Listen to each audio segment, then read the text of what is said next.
வணக்கம் மக்களே! இன்னைக்கு நம்மளோட யூடியூப் சேனல்ல வெந்தயக்கீரையில சப்பாத்தியும், அதுக்கு சூப்பர் சைட் டிஷ்ஷான மேங்களூர் தோவை எப்படி பண்ணலான்னு பார்க்கலாமா? வெந்தயக்கீரை சப்பாத்திக்காக வெந்தயக்கீரையை நம்ம ஹார்வெஸ்ட் பண்ணி எடுத்துக்கலாம். வெந்தயக்கீரையை ஹார்வெஸ்ட் பண்ணி எடுத்துட்டு, அதை நல்லா வாஷ் பண்ணிட்டு, அதில் உள்ள வேரை மட்டும் கட் பண்ணி க்ளீன் பண்ணிட்டு, மிக்சர் ஜாரில் ஒரு 1/4 கப் தண்ணி விட்டு கிரைண்ட் பண்ணி எடுத்துக்கலாம். இப்போ ஒரு மிக்சிங் பவுலில் 2 கப் அளவுக்கு கோதுமை மாவு நான் சேர்த்துருக்கேன். 2 கப் அளவுக்கு கோதுமை மாவுக்கு 3/4 கப்லேருந்து 1 கப் வரைக்கும் நமக்கு வெந்தயக்கீரையோட அந்த பேஸ்ட் நமக்கு தேவைப்படும்.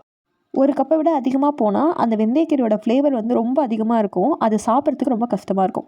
இப்போ 3/4 கப் அளவுக்கு நான் வெந்தயக்கீரையோட பேஸ்ட்டு சேர்த்து நல்லா சப்பாத்தி மாவு அளவுக்கு பசிச்சுக்கிறேன். இது நேரத்தில் உங்களுக்கு தண்ணி தேவைப்பட்டால் கூட தாராளமாக தண்ணி சேர்த்து பசிச்சுக்கலாம். எனக்கு கொஞ்சம் தண்ணி தேவைப்பட்டுச்சு, அதனால நான் ஒரு கை அளவுக்கு தண்ணி தெளித்து தான் பிணைஞ்சு எடுத்திருக்கேன்.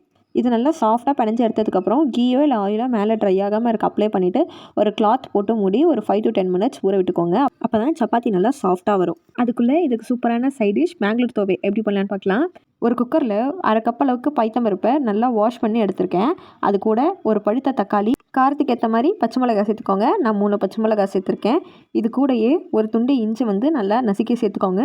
அப்புறம் 2 பல் அளவுக்கு பூண்டு சேர்த்துட்டு, ஒரு குட்டி சைஸ் கட்டி பெருங்காயமாக இருந்தால் இப்பயே சேர்த்துக்கோங்க. தூள் பெருங்காயமாக இருந்தால் நம்ம கடைசியாக கூட சேர்த்துக்கலாம். சேர்த்துட்டு ஒரு கப் அளவுக்கு நல்லா தண்ணி விட்டு, இது கூடயே 1/4 டீஸ்பூன் அளவுக்கு மஞ்சள் தூள் சேர்த்து குக்கரை மூடி நல்லா ஒரு 3 விசில் விட்டு எடுத்துக்கோங்க. இது வேகிறதுக்குள்ளே இதுக்கான தாளிக்க ரெடி பண்ணிடலாம். ஒரு வானலில் 1 டேபிள் ஸ்பூன் அளவுக்கு எண்ணெய் விட்டுக்கோங்க. அதில் கடுகு, உளுத்தம் பருப்பு, சீரகம், காஞ்ச மிளகா போட்டு நல்லா தாளிச்சிட்டு, தூள் பெருங்காயம் போடுறதா இருந்தால் இந்த ஸ்டேஜில் சேர்த்துக்கலாம். சேர்த்துட்டு இது தனியாக எடுத்து வச்சுக்கோங்க. இப்போது நம்ம வேக வச்ச பருப்பு நல்லா வெந்துருச்சு. இப்போ இதை நல்லா மேஷ் பண்ணி விட்டுட்டு, இது கூட 1 கப் அளவுக்கு தண்ணி சேர்த்துக்கோங்க. தண்ணி சேர்த்துட்டு லைட்டாக ஃப்ளேவருக்காக நான் கரம் மசாலா சேர்த்துருக்கேன். இதை நீங்கள் வேணும்னா சேர்த்துக்கலாம், இல்லாட்டி ஸ்கிப் பண்ணிக்கலாம்.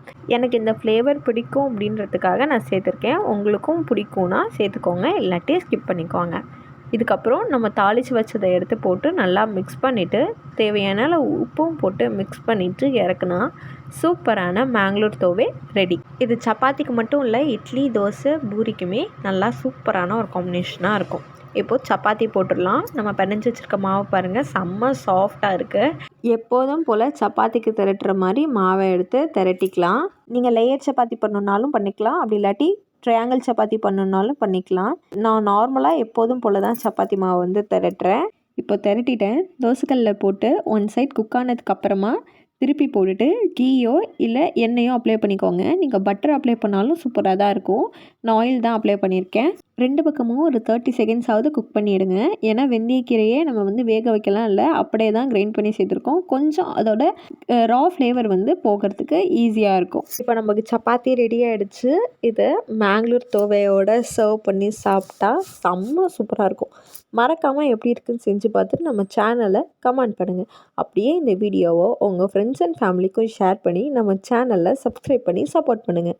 அப்படியே பக்கத்தில் இருக்க பெல் ஐக்கானையும் தட்டிட்டு போங்க. பாய்.